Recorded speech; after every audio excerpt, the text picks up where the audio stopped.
it's a great honor and a privilege to introduce Abba, Abke, Naor, and your family name in Lithuania, in Kovno, was Nochovitz. And Abba, you were born in Kovno. Yeah. In what year? 1928. 28, wow. And you grew up in Kovno. I'm not a child anymore. You're amazing. You're incredible. And Abba, what do you remember of Kovno? I remember home. My home. It had a very... My family. Yeah. My brothers, they didn't survive. You had two brothers? I had two brothers, yeah. My grandparents, my uncles and aunts and cousins and friends and school and everything. Did you go to a Jewish school? To Hebrew school. To Hebrew school. Talmud.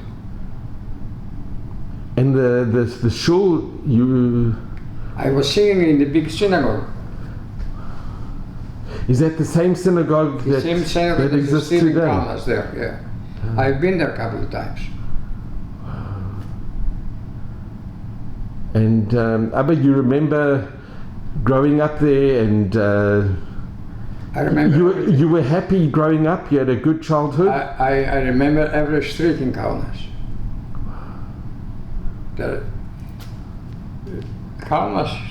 Kaunas is home.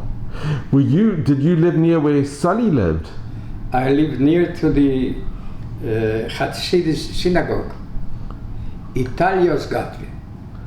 The road was called Italios. Most of the people living at this road were Jewish people, because the synagogue is still there.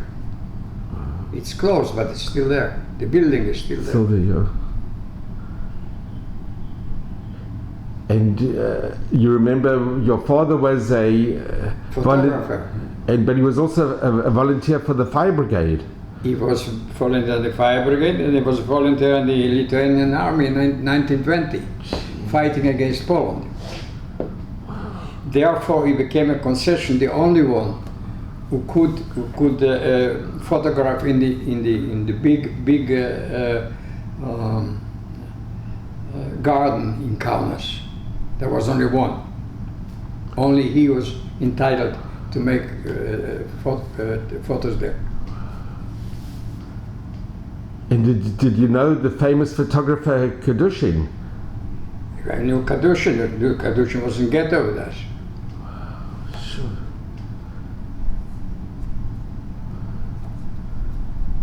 I have his album in Kadushin.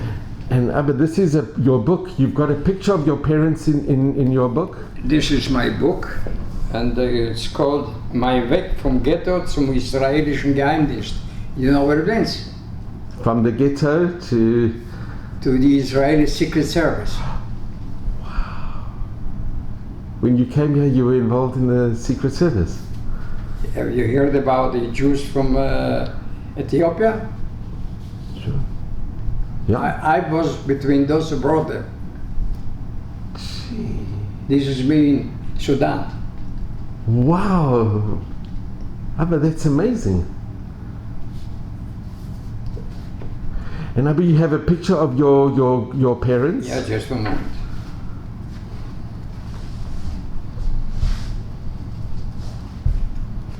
I gotta find it. Oh.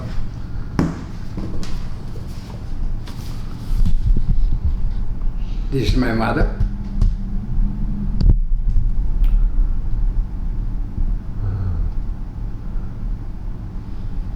And this is my father,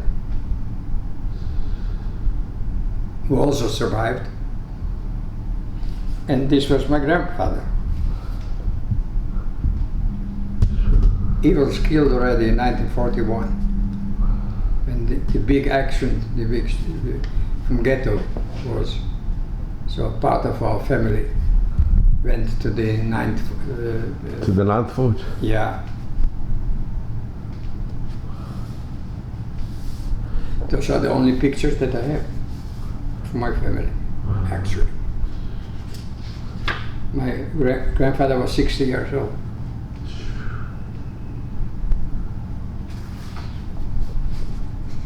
Yeah. And Abba, when you grew up, you had a lot of friends growing up? A lot of what? Friends. You were... Friends? Sure. Yeah, there were a couple of guys like Soli that survived the concentration camp. We were together in the same camp.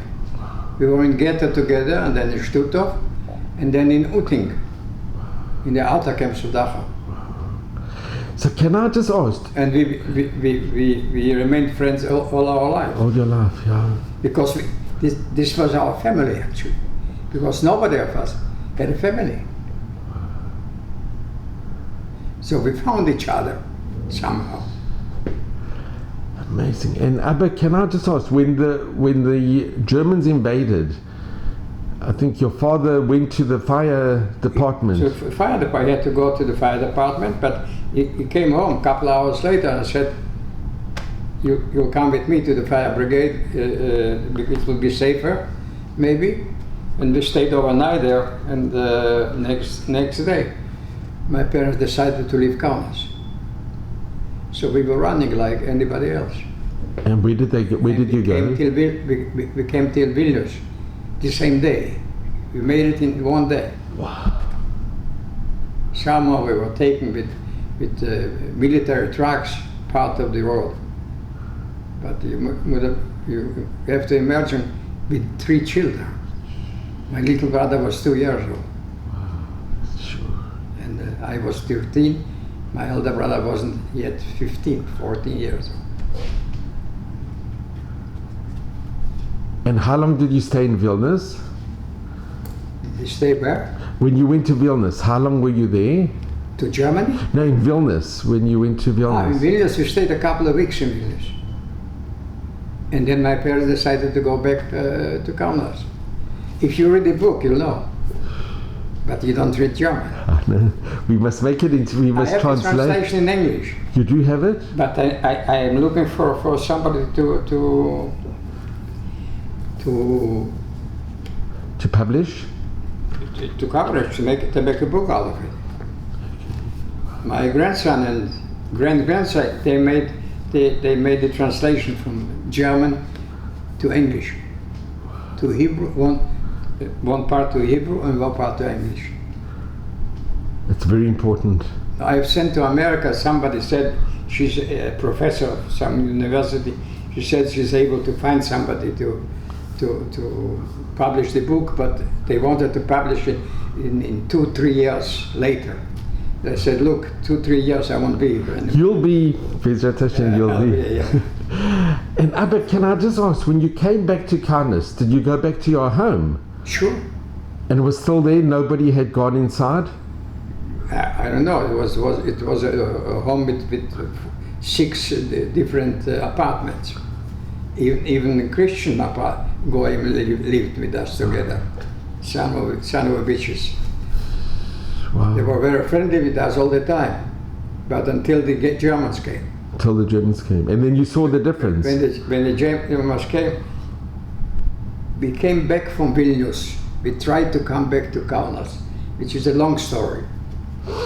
I was sent, my father was the first one, German soldiers took him with a car, and my mother thought it's better for him to go with them because it's safer, because we knew that for men it's dangerous.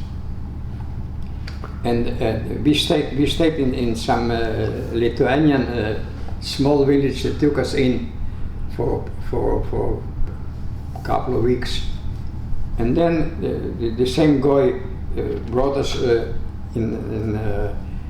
not directly in Kaunas, but in a little place before Kaunas. And then my mother said to me, go home and bring the father. He should take us. Because my older brother, he was he was dark looking. She was afraid to send him, and he looked much older. But I was a little boy also. I went home, which wasn't easy, because at that time you had to put on the Magen David. This yellow star. Yeah, and I didn't have it. I had one, but in my pocket, not here. But I managed to come almost home. And a couple of meters from home, our neighbor, the Goye, was staying outside. I was so happy to see her because we lived many years together.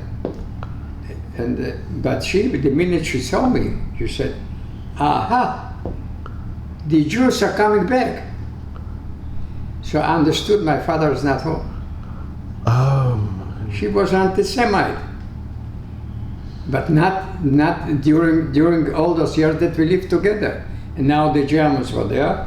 She showed her really face. So I understood that my father is not there. I was running away. I went to the sister of my father. I found my father there and part of our bigger family. I told them where my mother was, but nobody of them was ready to go and bring her because it was too dangerous to go in Kaunas. So I had to go back, which wasn't easy. This is to make short a long story. I managed to bring my mother and my two brothers safely in Kaunas, and then the family was united, but after a couple of weeks we had to leave town and go to the ghetto. And the ghetto was in Slobodka? Ghetto was in Slobodka. And this is when the troubles started, actually. And okay, you remember being in the, obviously you remember the hardships of the Slobodka, of the ghetto, having to find food. I don't have to remember because I never forgot. You never forgot. You live with this experience all your life. You don't talk about it, but you have it inside. I don't have to tell you, you spoke to Sully, so I guess you know part of the story. Yeah. But when a child lives 4 years in a situation like this,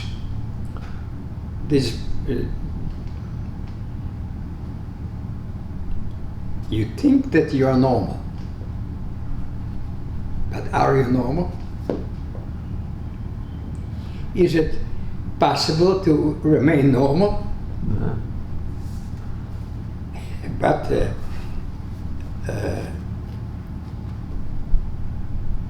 we understood, not only me, the others too, that we rely on ourselves. There is nobody there to help us.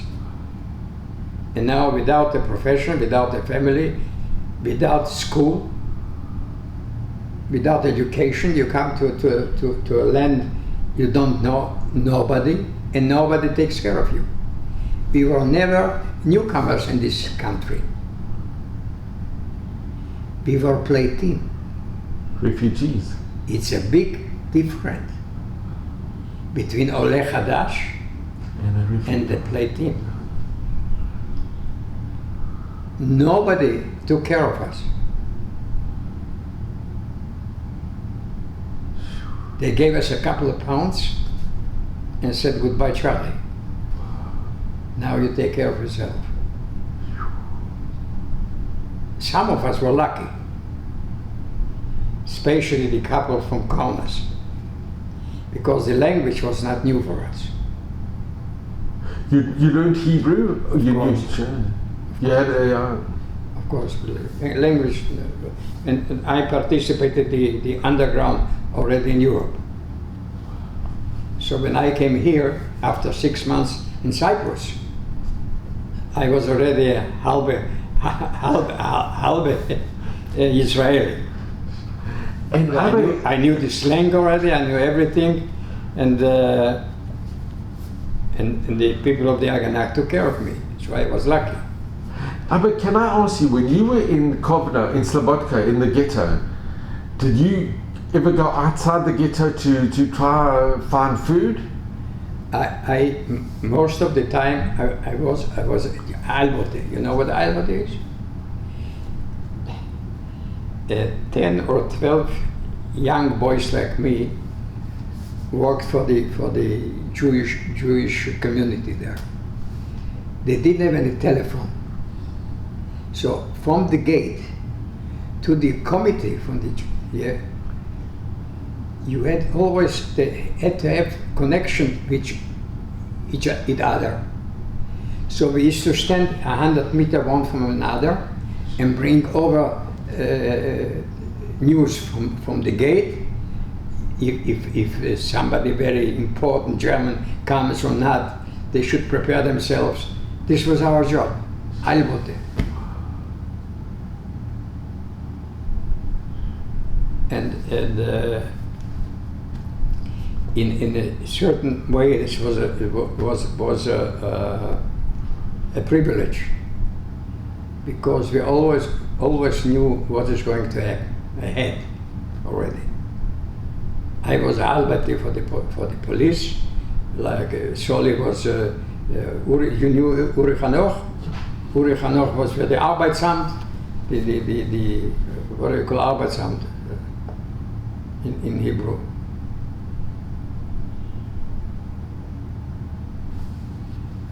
Responsible for the jobs, you know. And so we came closer to each other there. And with Soli, I came after the ghetto was liquidated. I came with Soli to Stutthof and his father, and then we were sent to the same outer camp of Dachau, Uting. And can I just ask you, Abba, in the ghetto, what happened to your mother and to your brother? My mother was working in the what they called Werkstatt in Ghetto. My father was working he was in the underground, and he was working in a German hospital, hospital for soldiers, injured soldiers. So he could bring news what's going on, because he was working for a long time there. But we were in the ghetto. We were myself, my mother, and my little brother until the ghetto was liquidated. And your elder brother? My elder brother was shot before the ghetto was closed. They went before the ghetto was closed. Children were sent to try and buy goods from the villages around the ghetto. And 24 children were caught by the Germans before the ghetto was closed. And they were liquidated the same day. My brother was 14 years old. And they just killed him? Yeah. Ay. Not only him, all of them. 24 children. And Abba, did you ever go yourself to look for food, to go outside the ghetto? Sure. It was very dangerous. But this was the only way to survive. I learned how to make bagel. And I used to sell bagel in the ghetto. I learned how to make candies from sugar. You know, in circumstances like this, you're getting very old very soon, very fast, and you learn very fast. I grew up in the ghetto. I had to take care of my little brother too, when the parents went to work, which wasn't easy. And what happened eventually to your mother and your brother? My mother and the little brother, they came with us to Stutthof. But from Stutthof on the 24th of July, 1944, they were taken to Auschwitz. They came to Auschwitz direct to the gas chambers.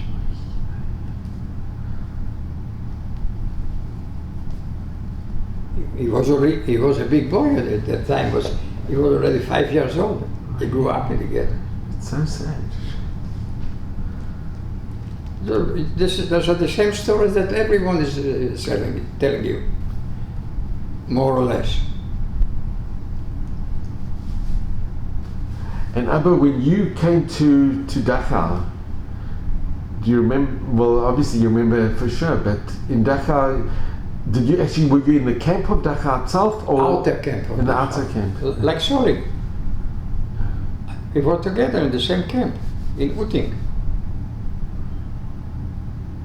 I just had an email from Munich that the church in Utting was burned down. It was been done. Yeah, yesterday I got an email from the vice president of the Bavarian parliament. I'm more in Munich than here.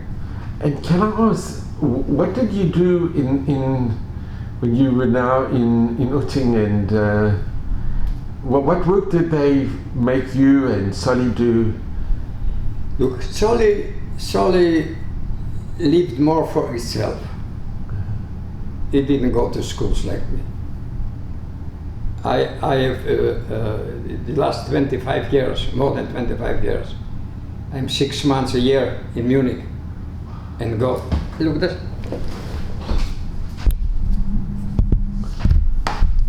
It's hard to understand. This is what I do.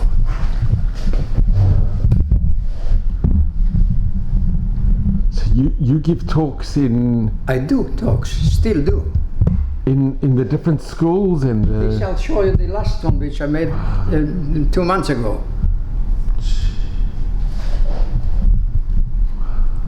This is every year in the same school.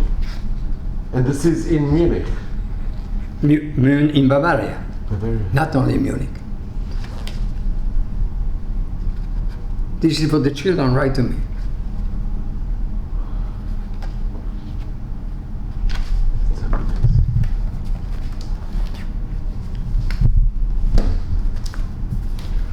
This is what the children write to me. Do they have to? It's, when they meet you, it must be so. When they meet you, they meet me every time. And this is in Germany. Yeah.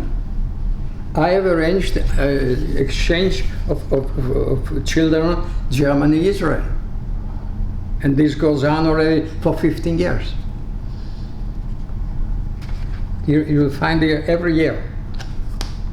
The Germans come here and the Israelis go to Germany. Nobody talks about it here. I've actually met a group of Germans. They come here for a year and they volunteer and then they spend time with the survivors. This is something else. But for me, it's important that the children should come together. It's wonderful. And you bring them here. Yeah. Abba, that's amazing. And Abba, can I just ask you, when you were in This was the last one. I'll show you here. 2 months ago.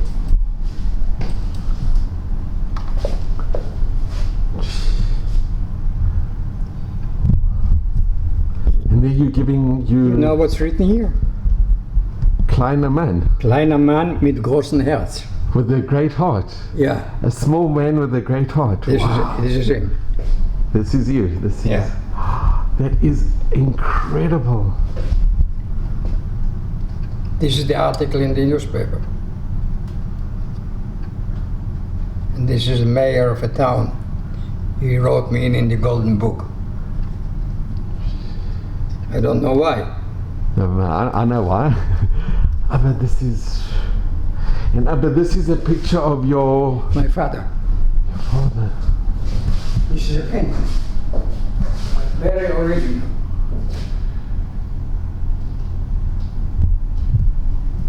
And Abba, we have here pictures of you and the German president. First of all, we have with Ruby Rivlin, the president of Israel.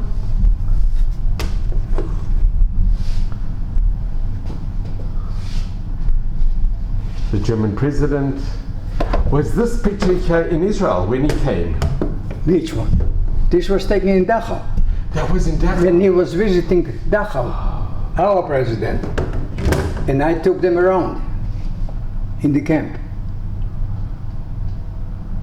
And with Merkel, that was also in Dachau? Merkel, this one was taken in Dachau, but I have pictures with Merkel in Berlin too.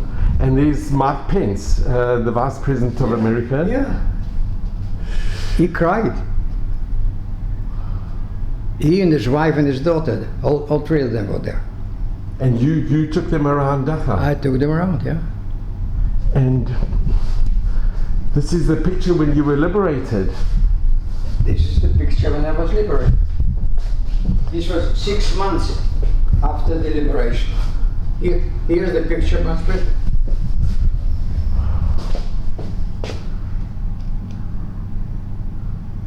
So, Abbe, can I just ask you, what type of work did they make you do when you were in the camps in Dachau?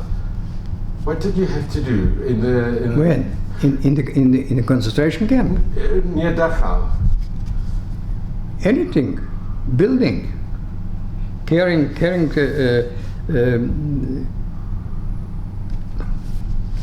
There was a time when there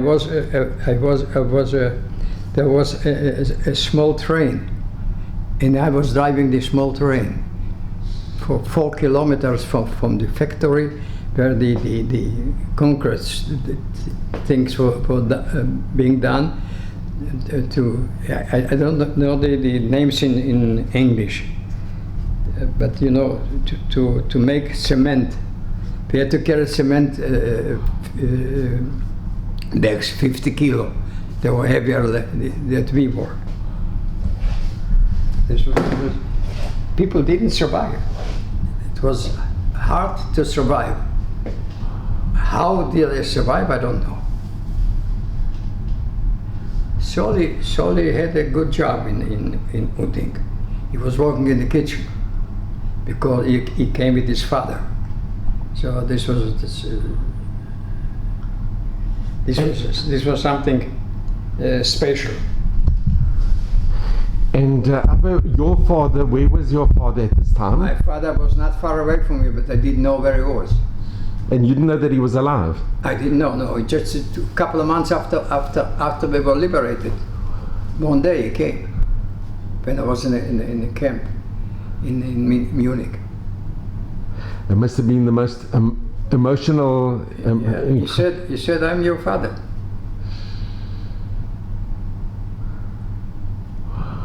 But he stayed all his life in Germany. He immigrated to America, but he came back.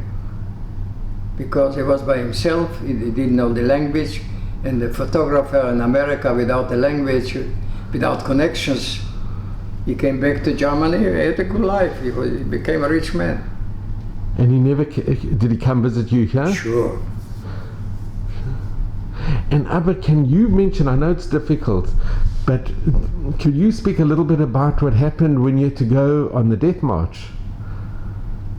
I have a picture from the death march. It was lately made with me.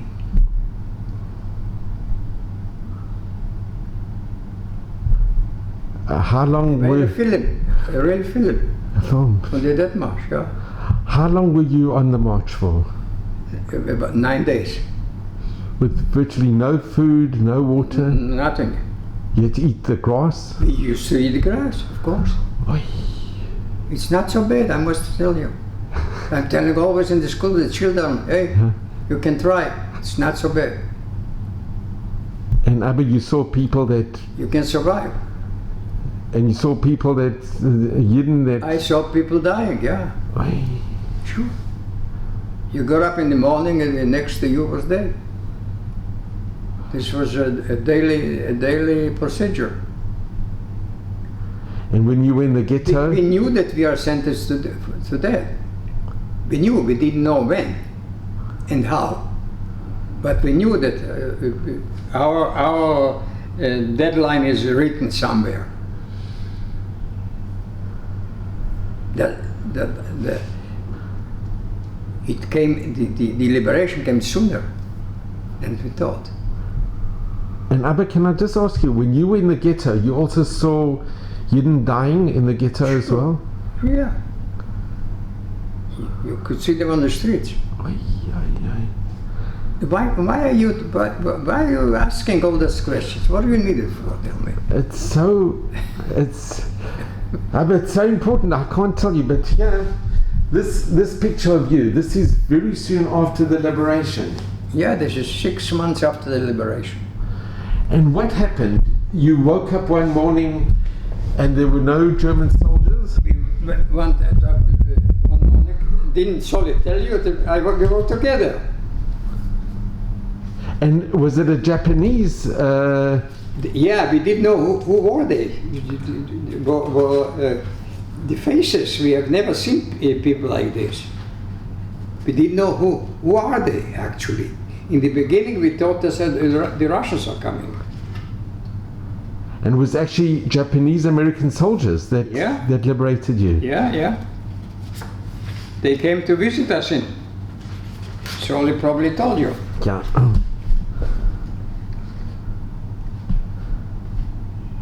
And how was the feeling when you woke up and did the German soldiers just run away or? No. We woke up in the morning in the woods somewhere. It was actually everything snow and it was cold, and we didn't know we didn't see any Germans anymore. We started to run around and look for food, something. And all of a sudden, trucks came in with a 5-star on the top, and faces that we didn't know who are they actually. But it didn't take long, and we knew who they are, and they started to feed us. And some people ate too much. You had to be very careful because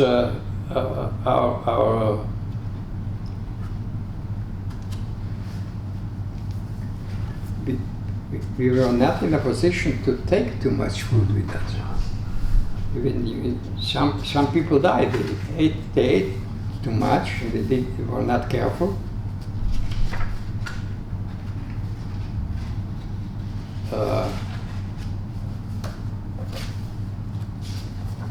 So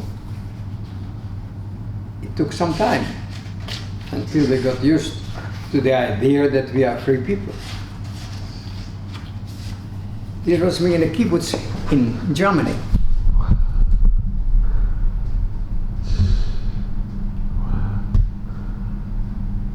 It's amazing.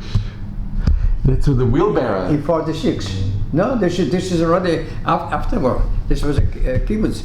The kibbutz Lochamei Ghetto. This is my kibbutz. We all came together to. And Abbe, you have a picture of you and your father after the liberation? No. Together with my father, no.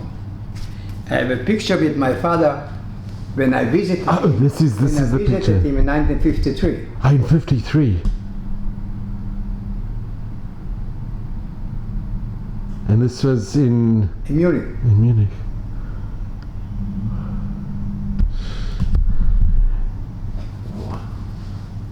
And can I just ask you, Abba, on that death march, how many survived out of those that? How many what? How many people survived the death march? How many people survived? How many people survived? Yeah. I don't know. Couple of hundred, couple thousand. I have no idea. We were not the only ones. There were a big part of Goyim too with us. Oh, there were also non-Jews. Sure. This was in the army. So I want to ask you, Abba, how did you come here? How did you manage to, after the war, you were in the DP camps in Germany? Yeah. And then for how long were you in the camps? Till I left Germany in 1946. In 1946 I came here. I left end of 1945 actually. I left Germany to France illegally, you know.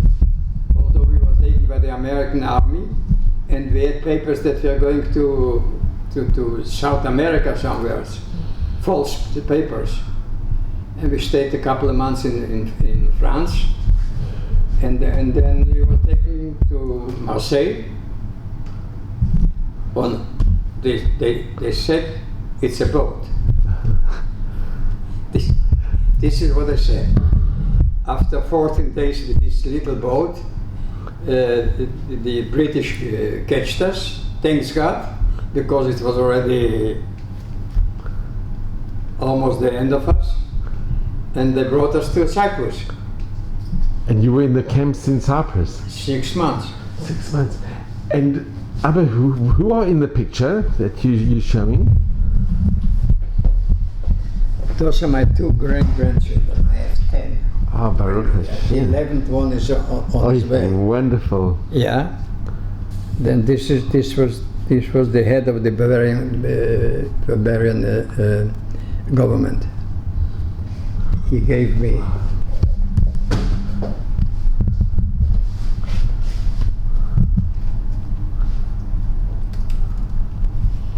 this is from the German president.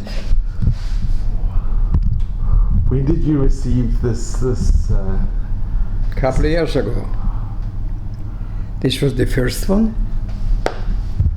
And the second one I became from the Bavarian president.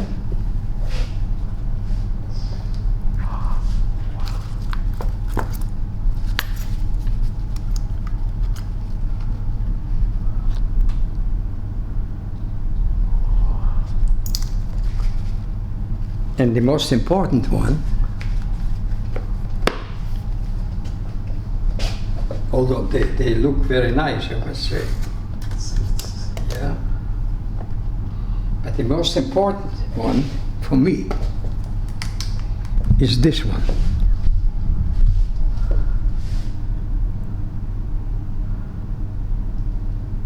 You know what it is?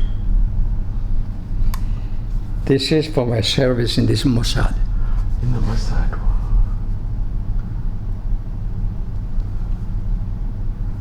How many years were you in the Mossad? I don't remember.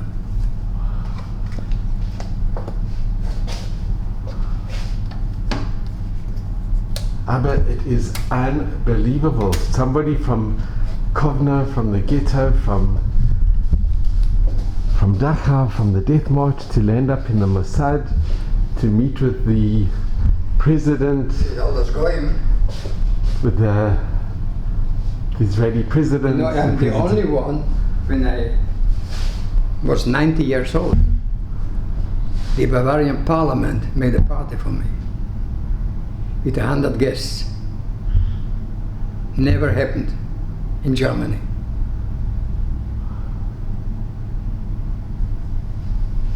Shall I show you the pictures? Please. Wait a minute.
And Abba, before, can I just ask you, this picture here, in the middle, Yeah, this was a wedding.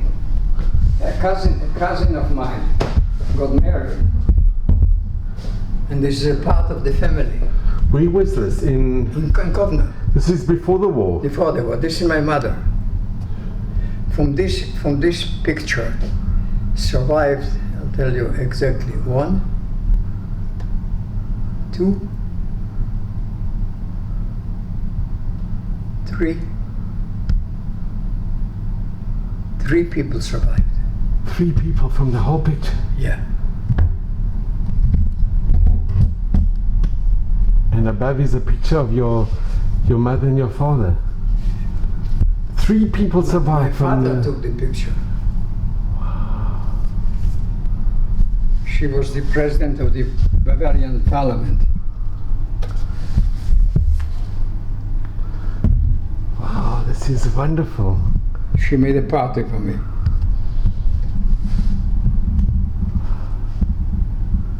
How long ago was this? When I was 93 years ago, 3 years ago. 3.5 years ago already. I was still a young man. You still are. You're incredible. This is me with children in the schools.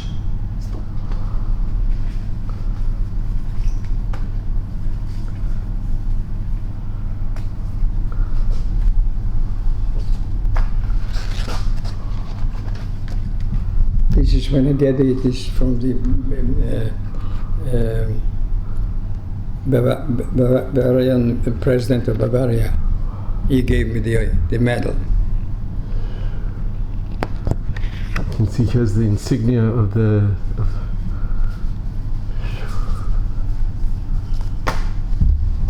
I was the only Jew here. Is this in the... When they presented the medals, I was the only Jew between all the goyim here. Is this in their parliament? Yeah.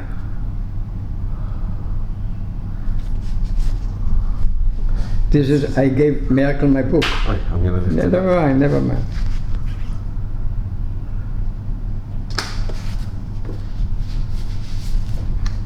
Here's Pence.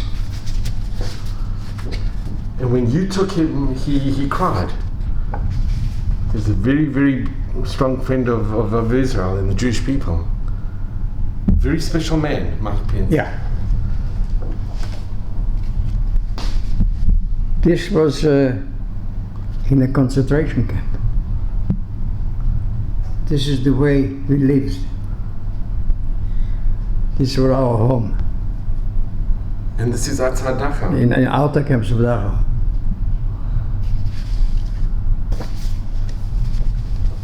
This is pictures with children in schools.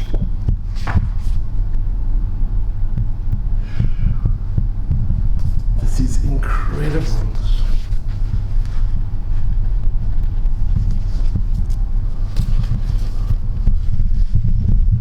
This is in Germany, having a yahrzeit. Yeah, but those are all Germans. I'm the only Jew here. Where is it at? In Germany, near the border between Austria and Czechoslovakia. And you're the only Jew? I'm the only Jew, and she's also Jewish. Okay. She's the president of the München of Bavaria, the Jews of Bavaria.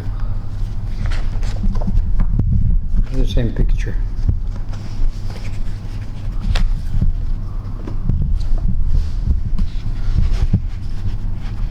This is my daughter, this is my grandchildren in Dachau.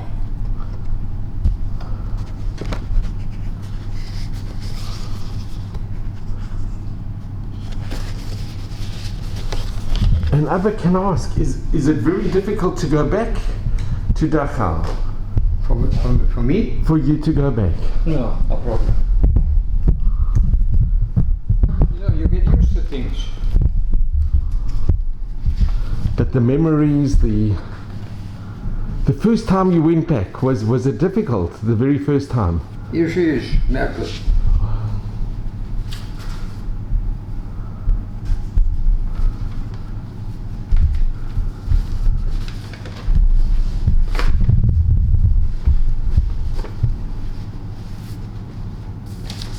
And for how long have you been going back to Germany?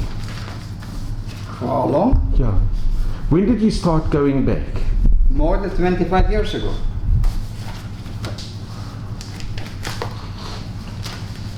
I'll tell you, this was the only way to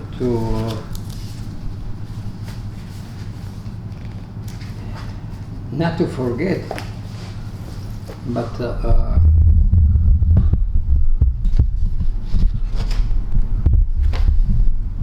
to be able to continue living with your memories, to talk about it. Because for generations we didn't talk about it. Did you talk about it to your children? Nobody, never. Never. Nobody asked us. And we never volunteered to tell our story. Because nobody was ready to listen to us. This is what we thought. Actually, only after the trial of Mengele, Eichmann. yeah, it started more or less. It's true. But until then, nothing happened. And nobody asked you. Nobody wanted to know. Did they ask me if I have education? You know, when I started after the army, I was here without education, without a school. What did I have? 5-6 years in school, that's all. This was my education. No family, no profession. And I had to survive. I had to find a way to sell myself. When I was asked, what's about education? Did you go to school? I said, of course, I went to gymnasium. My foot, I went to gymnasium. You were there before? Yeah, before they took me in the Secret Service. I had connections, and this was important. I had connections before the war here, and the same people they took over later on. So one of them helped me, with whom I was very friendly before. We lived in the same town here in Rehovot. I came here. From Cyprus I came here. To Rehovot? To Rehovot, yeah. So you've seen Rehovot grow? And Yeah, I was brought by the Haganah to Rehovot. They said, you go to Rehovot. And then you fought in the War of Independence? Me? In the War of Independence, in 48, in the war? I was in the army like anybody else, but the only difference was on the weekends, you know, when you became off, everybody went home. Did I go home? You never, no. Did anybody ask me, why don't I go home? Nobody. So you stayed in the... I had to stay in the camp. This was the only place. And when I got a day off, this was always the worst day for me. Because as long as I was in the camp, I had 3 meals a day. And I had a bed where I could sleep. And nobody asked? Nobody.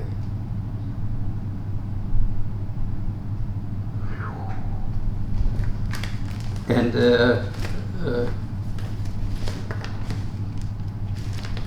you didn't complain because nobody was listening to you. And Abba, your wife, where was your wife from? What? Where was your wife from? My wife? When you met your wife? She came with her parents here in 1934. She was the only child, very religious family. From where? From Germany. And I really had nothing to do with religion. And matter of fact, until today, I don't understand why did they agree that she should marry me. Because they saw how special you were. They saw. I had nothing to offer. The only thing that what I had, I was already in the Secret Service after the army. And at that time, to have a job in the government, this was something special. But I think the I family. lived in Jerusalem at that time, not in Rehovot. In which part of Yerushalayim?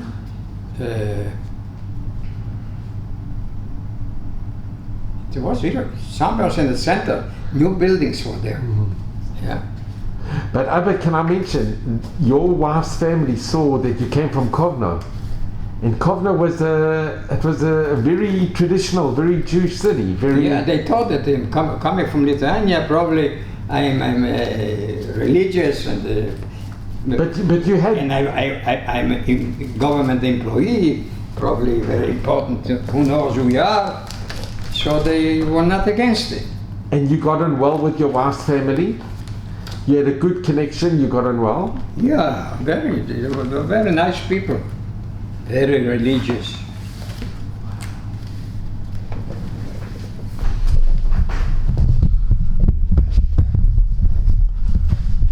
This is Pence, his wife and daughter, in Dachau.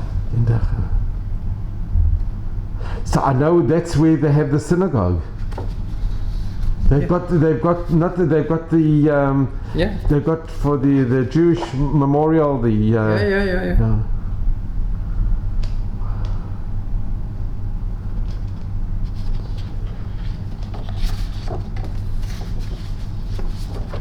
Pence. Wow. And I'll show a nice picture from Dachau.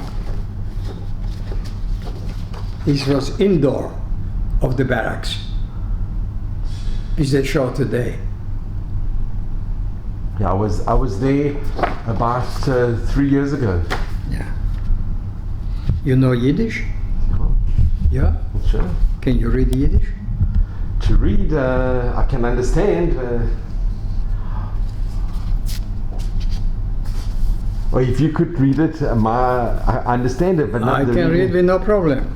This is somebody was writing songs of the Ghetto. Jetzt wird mir verstehen, was gewesen ist mein Main. Wenn ich in Komitee nicht bin, ist nicht her und nicht dahin. Nur der Memme sage ich euch, in Komitee ist euch nicht gleich. Einer, was will, das hat, der zweite bleibt, a Don Quixote. It's wonderful. Sure. Amazing. Sure. That's songs from the Ghetto. Songs from the Ghetto. Wow. Oi Kartoffel. You know what Kartoffel is? Potatoes. Ah, potatoes. Ja. Ah, okay. Oi Kartoffel, der Traum von mein Leben. Du bist meine Bänkschaft, du bist mein Streben. Auf dir warte ich den ganzen Winter, gar du kannst lesen mein Hunger. Nur dir ob ich gebänkt, getracht, sei bei Tag und sei bei Nacht. Auf dir warte ich ganze Tag, ob du bist schön auf dem Weg. Das ist, Sure. And Abba, can I just ask, did you know Avram Tori? Sure. I went to see him about 20 years ago in Tel Aviv. I went to visit him. Yeah. Yeah, he wrote a book on Mariupol. I knew him, he was in the committee in Ghetto. He wrote also an amazing book on Mariupol. Oh, And I went to see him. He was very special. De song Alte Jiden geklapt in Tier. Alte Jiden geklapt in Tier, ey. Liebe Menschen, öffnet mir, ey. Ein ganzen Tag nicht gegessen, ey. Gott und Leid haben mir vergessen, oi. Yeah, these are things you'll never forget. You'll never forget. Sure. This I got from an Egyptian professor. I was making in Munich. There were a group from Egypt, professors from education people, and I told them my story. They were sitting and crying. They were crying. Yeah. They invited me to come to Egypt to tell my story in Egypt. I asked, can you promise me that I'll have a ticket, a letter too?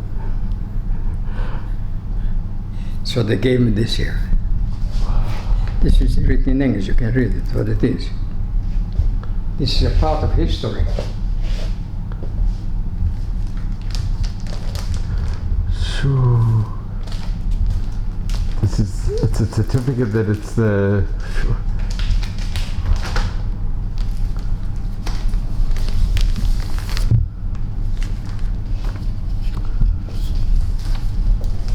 You see, those are the pictures, part of them, that I'm showing the children while I'm talking. It's not just a story. The story has a lot of pictures, and sometimes not very nice pictures, what their grandparents did. So, and they got to listen to me for a couple hours. Do any of the children walk out or don't? No, never. Never, it's never They happened. sit and cry. What do you say? The children and the teachers, and today. Oh, yeah. Abbe, can we have a look at some of these pictures? This is the Mufti of Jerusalem sitting with Hitler. But sometimes I got students, Arab students. I'll give you what is interesting to see.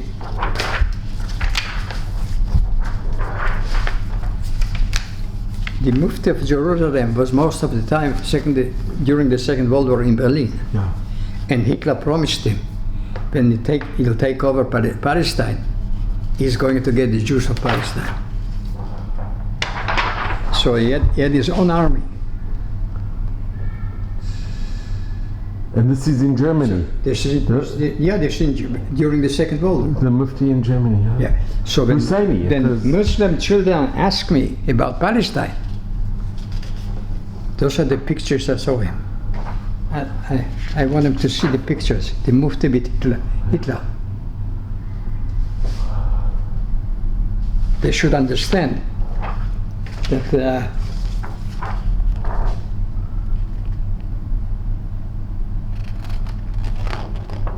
the plans of the Mufti together with Hitler.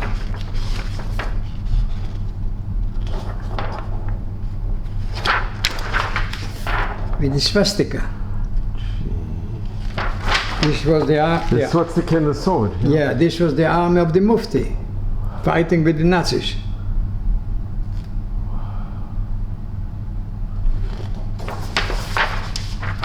So the minute they ask me the question, this is the best answer that I can give them. You're showing them the actual pictures. Sure, all the time. I saw also pictures. I saw them pictures from Auschwitz, from everything. Of course, the story without pictures, it's not so, When you see the pictures, it becomes very real. It becomes.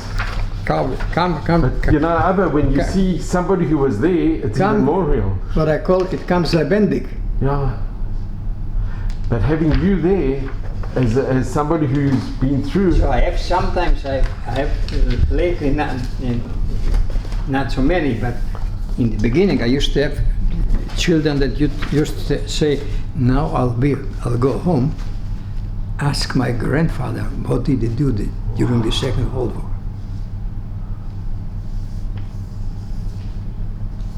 I don't accuse the children. I tell them the story. That's all. In a very human way. And do they ask you a lot of questions? Yeah. Well, I give him. The story is told in a way that they should ask questions. It's important. It's so important.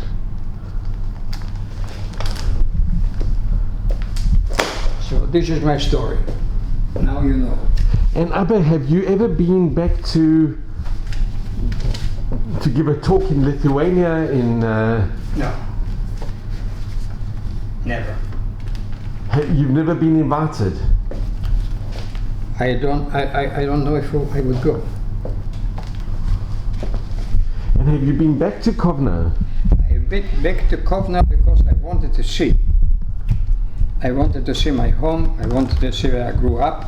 And is the house still there? I need it also for my book.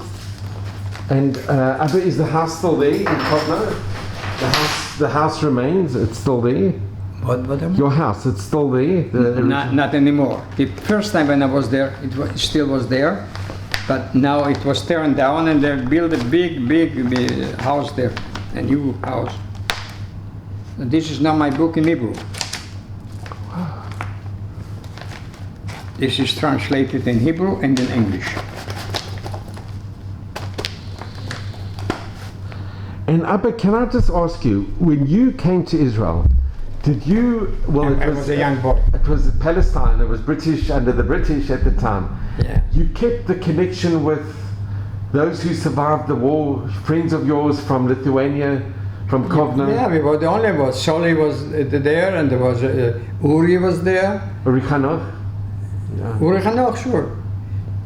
We were always together. This table can tell the story. This big table. Normally, our dining room was in another room. It's now empty, the other room. And every time they used to come here, always here, because my wife was a very good cook, and she knew how to cook the Lithuanian way. Wow. Yeah. So this is where they used to sit, all of them. And This is all gone. And Abba, can I ask, when did you tell your children, or when did you start? Did you ever tell your children what Never. you went through? Never. I took them with me to Dachau. I made every year there is a day of liberation, and this was, I think, I don't remember exactly which year it was. I had to make a speech because the German chancellor was there. She was there. And always our thousands of people come in Dachau. It's a big commemoration. I had to make a speech, and I said, I will make a speech only under one condition. I want 2 of my grandchildren to stay with me on the stage, because I wanted to talk about children.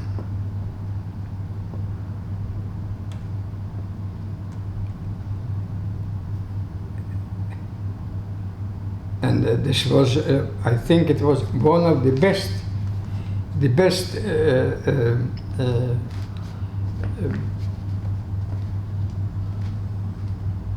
for me. It was one of the highest day in my life. Because I told them, look, these two children standing with me. 1.5 million children like this were murdered during the Second World War. Only because they were Jewish children.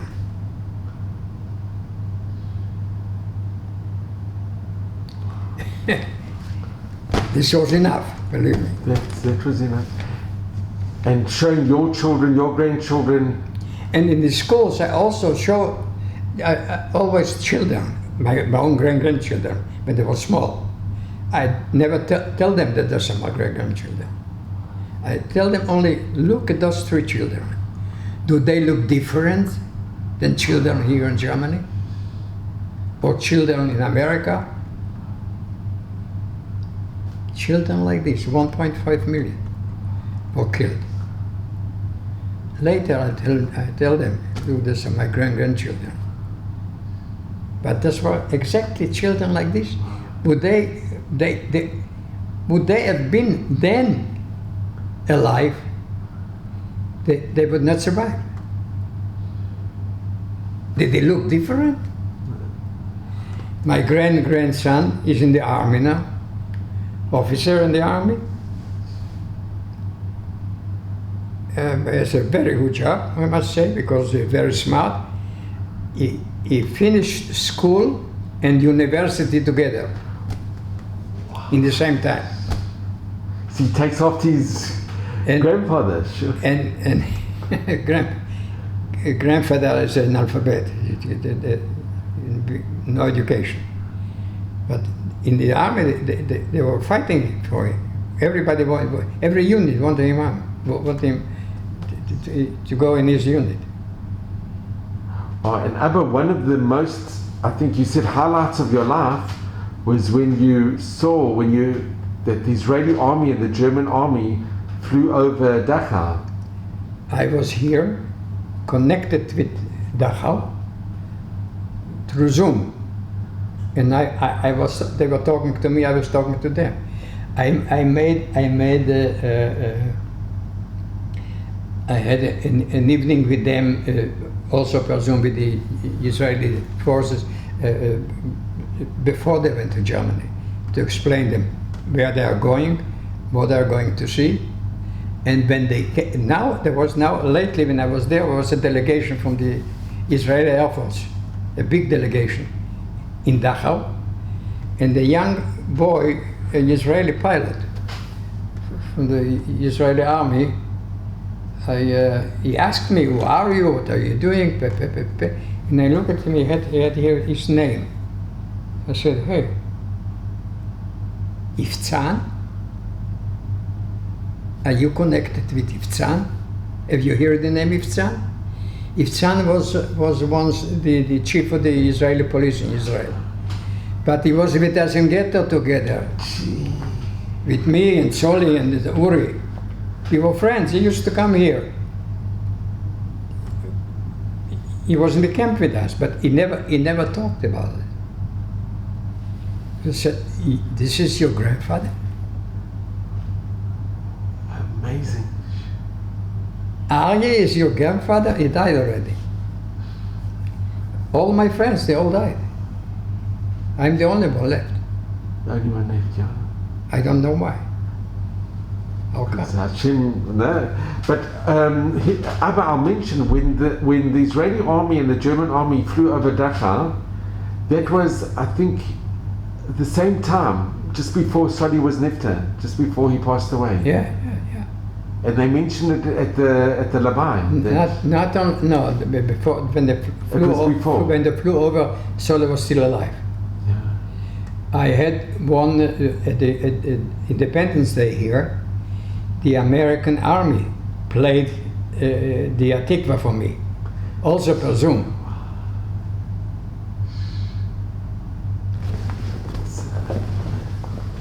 This is why they gave me.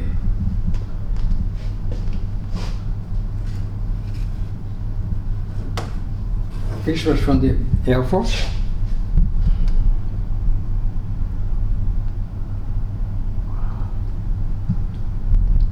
I went there to speak to the Yom HaShoah. I told them my story at the Israeli Air Force, and this one was with the American army and the Israeli army together. And it was in April of last year. Yeah. April. Yeah, I was sitting here at the table, and they played the Atikva.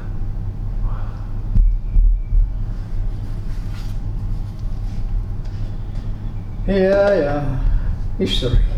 And Abba, if I can ask you, I know when you go to Dachau and when you spoke and you showed, and you mentioned about the children.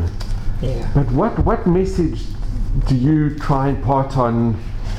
What message do you give to the future generations? Look, what is the most important message? I'll tell you, we are a small nation, and we need friends. We cannot deny to accept somebody who says, I want to be a friend with you. And if you look over Europe today, actually, the only country that really helps us are the Germans. The connection between Israel and Germany is the best in Europe. Not the French people, not the British, nobody. The Czech and actually in The Czechs, they have their own interest in it. and also, you know, Hungary. Interestingly enough, Hungary's become they've become very pro-Israel as well, which is. And Hungary are fascist. But they've at the moment with Orban, it's. Because nobody wants to be friendly with him. And Slovenia, I was in Slovenia. Slovenia, they've supported Israel. They need the Israel tourists. But you're right. Don't be naive. But you know, Abba, you're right. Germany, the relationship between, there was a very close connection with Adenauer and Ben Gurion. I know. When Ben Gurion went to Adenauer, I was already in the Secret Service, so I know a little bit about those things. Wow. So you know all the story with Dimona, with the whole, when the French reneged and Germany helped. Actually, I know too much. And you were many years in the Secret Service. Wow. So, but Abba, can I just ask you, when you saw the pictures of the Israeli planes over Dachau, Yeah. that must have been very, very, very emotional for you to see that. It was very emotional. It's like a dream come true. Who would have dreamt that? I gave him also a little knowledge, not only about Dachau, also about the surrounding Dachau. What is this here? Oh yeah, this is the book in English. Part of it. The translation in English.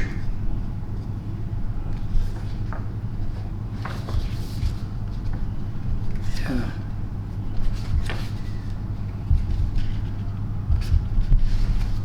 Okay. So, Abba, I just want to, I'm going to sit over here. I just want to thank you.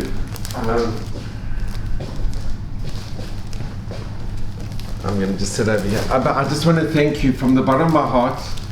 I am so eternally grateful to you for this meeting, for meeting such an icon and a hero. I didn't even offer you something to drink. You have offered me an insight into your life, which is I will always remember. No, Abba, Can I offer you Abba, cold water? No, Abba, I just want to thank you so much. Your story, what you went through, your friendship with Sadi. It's been, for me, the greatest honor and privilege to meet with you. Friendship, surely this is a very normal thing. But I'm very grateful to you, Abba. I am so grateful. Here I made with pens in the newspaper. I'm sure. Abba, you are an icon. You are very special. And I'm not special, I'm not... And Abba, you should just be at Mayvestream in good health and muzzle and brocha, and you should continue the very important work that you do. What you are doing is unique. What are you doing? What are you going to do with all these pictures that you do? I'll explain. But what you are doing is really unique, Abba, and you must just continue. It's very, very important. This is the first time that I'm talking about what I am doing. It's the first time? Yeah. Talking to somebody about it. Abba, I feel so privileged. I cannot tell you what a schut, what an honor it is for me. First of all, to meet you, it's been the greatest schut, but to hear you and actually having our parents coming from Mariupol near Kovno and having been in Kovno. Mariupol, yeah. But Abba, thank you very much. And all of Hashem's blessings at Mayvestream in good health, and may you just continue the incredible work that you're doing. And Bemet Tada Rabba Im Kol Halev. Thank you so much, Abba. Okay.